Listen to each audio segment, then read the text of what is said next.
Conventional wisdom these days says that robots will soon put millions of factory workers out of jobs. This may sound like the fever dream of Dr. Evil, but in fact, there are very pleasant people making this happen. May I introduce Suzanne Gildert, a budding AI overlord and founder of Toronto startup Kindred AI.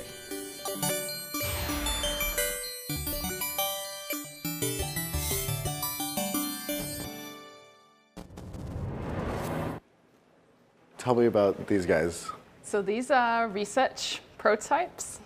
So they're some of the first robots we built at Kindred. So we tend to work with small robots. It's a bit like if you imagine a child growing up and it breaks a lot of things. Now imagine if the child was 6 feet tall when it had the brain of a 6-month-old. It would be terribly dangerous. How many of these robots have ever slapped you? I have been hit in the face by robots a couple of times. And is that like, Suzanne seems nice enough. She makes exotic digital art. And she loves cats to the point where she's built a robotic fleet of them for the office. This one, I believe, is called Pinkfoot.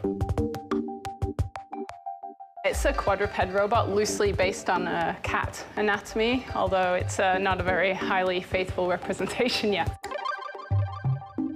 And then when you were growing up, you would build things as well? Yeah, that's correct, yeah. So I was really enthralled by electronics at an early age. I guess most little girls would be looking at trays of beads and things, and I was looking at trays of like resistors and capacitors and little components, but having the same kind of reaction to them. But don't be fooled by the hobby electronics and the cute catbots. Suzanne is a keen businesswoman. And Kindred has recently embarked on its first commercial venture. What's going on here is we have a bank of robots that are learning. So they are continuously running, picking up objects. And these would run all day? All day, all night.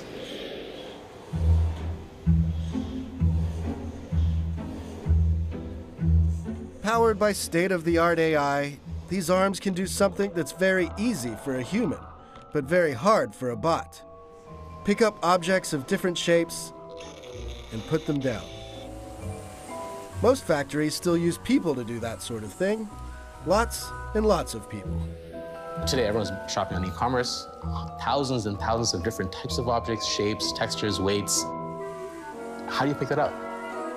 Right now, it's humans. You have millions of humans in warehouses just like picking up things and putting it into another location. So we're teaching our robots how to do that. What's the hard part? It's figuring out what's a belt, what's a shirt, or it's just how to grasp it? Yeah, exactly. It's figuring out how to pick it up, right? So things will show up in any shape, right? And you got to figure out how to pick it up without dropping it, put it in the location. So it takes a lot of training. Part of that training involves, of all things, humans. Robot pilots who manually control the arms, while the AI watches and learns the finer points of grabbing. All right, ma'am. Teach me how to use this thing. Have a seat.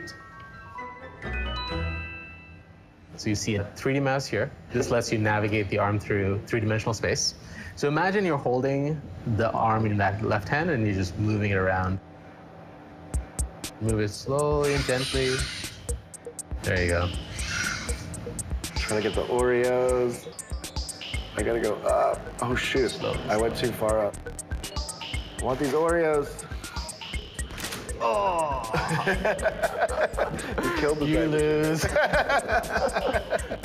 Come back to me, arm. There. Success. It's like being at an arcade. Basically. But you actually get to win something. Exactly. Just down the hall, Kindred keeps a room full of pilots doing the same thing as me. Only these guys are actually competent. They're remotely overseeing some arms in a Gap factory 1,000 miles away in Tennessee. How long have you been a robot pilot? Just over a month, actually. I've only been here 5 weeks. What was the training process like? Almost like playing a video game. It's like a shirt gone. That's a backpack. That's a backpack, okay. Somebody's undies. Oh, there it goes. Yeah, one shirt at a time.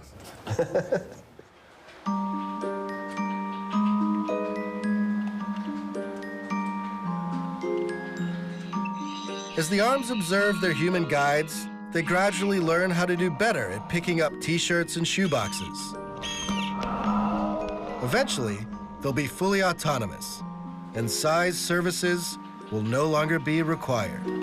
One day, this is just gonna light up, and it's gonna be picking the objects on its own. Pretty much. That's the ultimate end goal for, at least for these, to have it just constantly whirring and going. And the people will be free. The people will be free to do other more important things. Sai seemed kind of happy about the prospect of unemployment, but I was concerned for his future.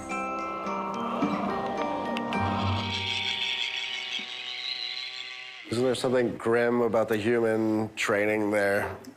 And yeah, it's not good to take people's jobs away, but this kind of technology coming into the workforce should make us start thinking about how we're going to pay people in the future, because AI is not just going to automate, manual labor jobs. It's going to automate things like doctors and lawyers and accountants very soon. So I think there's going to be issues. There's going to be a lot of disruption when these things come online.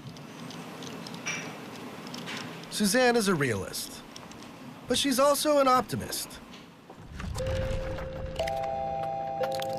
In her vision of the future, robots won't be mindless competitors to humanity.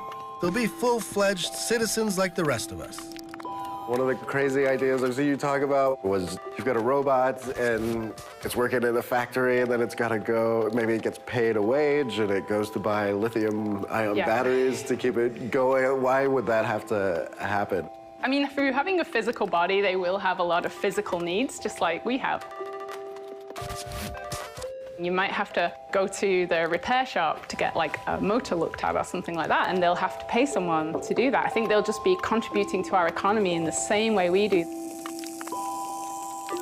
And if they have brains like us, they'll want to explore new things they've never seen before. They'll want to learn things. They'll want to perhaps rest so that their mind has time to consolidate all this new information. I keep trying to picture it in my head, though. So this is the robot worker. Does he go home and sit on the couch and watch TV after work? And he's... I don't see why not. I'd probably watch cat videos like the rest of us. I mean, when you... It's hard to tell sometimes if Suzanne is laughing with us or at us. Either way, I plan to clear a nice spot on the couch for my robot friends, oil up some delicious popcorn, and smile politely.